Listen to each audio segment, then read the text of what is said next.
সামাজিক যোগাযোগ মাধ্যমে এইচএসসি 2025 শিক্ষার্থীদের খাতা দেখার ভিডিও অনেক জায়গায় দেখা যাচ্ছে, যেখানে দেখা যাচ্ছে শিক্ষকরা না, শিক্ষার্থীরা, তো যারা এইচএসসিতে এখনো পরীক্ষায় দেওয়ার মতো যোগ্যতা হয়নি এমন শিক্ষার্থীরা খাতা দেখছে। এখানে দেখতে পাওয়া যাচ্ছে এটা কিন্তু বাংলা খাতা, যেটা বাংলা দ্বিতীয় পত্র খাতা। 29 তারিখে যে পরীক্ষাটা হয়েছিল 29/6/2025 এই খাতার ভিডিও কিন্তু ইতিমধ্যে সামাজিক টিকটকে মোটামুটি ভাইরাল হয়ে গেছে, যে বিষয়টা কিন্তু আমরা দেখতে পেরেছি।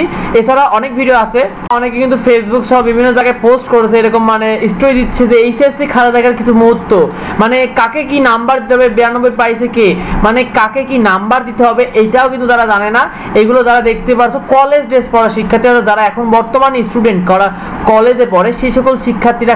এখানে আবার এই যে একজন পোস্ট স্টোরি দিয়েছে যে এইচএসসি এক্সামিনার ভাইয়া আপু তোমাদের ফিউচার আমাদের হাতে। এখানে কিন্তু দেখতে পারছো তারা কিন্তু তোমাদের বোর্ডের খাতা নিয়ে বসে আছে, বোর্ডের খাতা দেখতেছে। এটা সবাই কিন্তু আসলে কলেজ বা স্কুলের স্টুডেন্ট। আরো একটি ভিডিও দেখা যাচ্ছে এরকম যে ছাত্রছাত্রী তখন স্কুলের বারান্দায় না গিয়ে পরীক্ষা দেয়।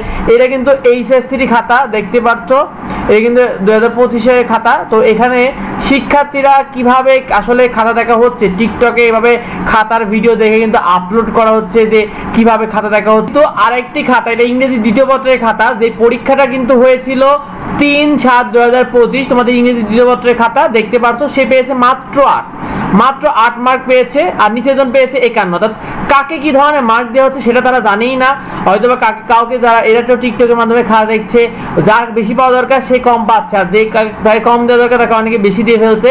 তো এইরকম অনেকটাই হচ্ছে, দেখা যাচ্ছে এরকম খবর পাওয়া যাচ্ছে, কারণ আসলে খাতা তো শিক্ষকরা দেখছে। রেজাল্টের ক্ষেত্রে এসএসসি 2025 খাতাও কিন্তু অনেক টিকটকাররা দেখেছিল, এবং ফলাফলের অবস্থা কিন্তু বিগত 5 বছরে রেকর্ড পরিমাণে ফেল এসেছিল।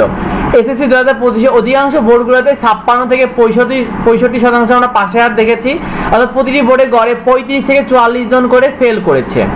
তো এবছর শিক্ষা উপদেষ্টা আরেকটি কথা বলেছে যে 1 নাম্বার গ্রেস বা বাড়তি নাম্বার দেওয়া যাবে না, এটা কিন্তু তারা বলে দিয়েছে। অর্থাৎ শিক্ষা উপদেষ্টা কিন্তু এই বিষয়টি হুঁশিয়ার করে দিয়েছে যে এবছর কিন্তু দেওয়া হচ্ছে না। সেই সাথে আবার এইচএসসি পরীক্ষায় শিক্ষার্থীদের বিশ্ববিদ্যালয়ে ভর্তি পরীক্ষা ক্যারিয়ারের সাথে জড়িত, সেখানে যদি খাতা দেখার মান এরকম হয় তাহলে আসলে একটা শিক্ষার্থীর জন্য একটা বড় রকম হুমকি স্বরূপ হয়ে যাবে, কারণ এর আগে কখনোই কিন্তু এরকম কখনো ঘটেনি। তো তোমাদের কি মতামত কমেন্টে অবশ্যই আমাদেরকে জানিও। আসলে কি এই বিষয়টা ঠিক হচ্ছে তোমাদের সাথে?